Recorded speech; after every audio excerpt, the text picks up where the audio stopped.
Après 4 semaines de procès, le parquet a enfin terminé de présenter son dossier contre Lindsay Clancy, qui l'accuse d'avoir volontairement tué ses 3 enfants avant d'avoir tenté de mettre fin à ses jours. L'accusation s'est surtout plongée dans les indices que révèle l'Apple Watch de Lindsay. Alors hier, pour terminer son dossier, l'accusation a fait appel à Ian Whiffin. C'est un expert en criminalistique numérique. Il a exposé les données du téléphone et de l'Apple Watch de Lindsay pour reconstruire ce qu'il s'est passé dans les heures entourant la mort de ses 3 enfants. Alors à 17h13, l'iPhone de Lindsay est déverrouillé pour la toute dernière fois. Elle recherche alors Pedialax, qui est un laxatif pour enfants, et envoie ce nom par message à Patrick. À 17h15, son téléphone est verrouillé et ne sera plus jamais déverrouillé. À 17h23 et 52 secondes, l'Apple Watch de Lindsay enregistre son dernier battement cardiaque. Il était à 57 pulsations par minute. Et après cela, plus aucune donnée cardiaque n'est enregistrée. Est-ce que son Apple Watch était déchargé? Est-ce qu'elle a retiré son Apple Watch? On ne le sait pas. Et ce que l'on sait, c'est qu'à 17h33, l'application santé d'Apple enregistre une première montée d'escalier.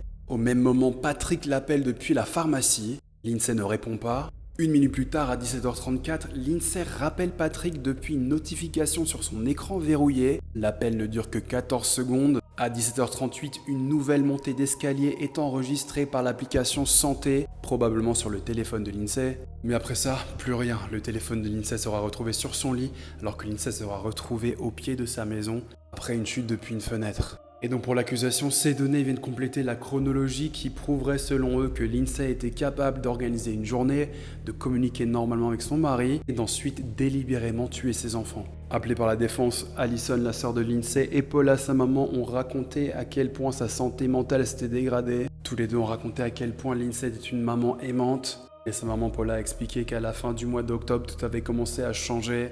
Elle décrit Lindsay comme étant beaucoup plus anxieuse. Lindsay lui avait même demandé de dormir avec elle dans son lit.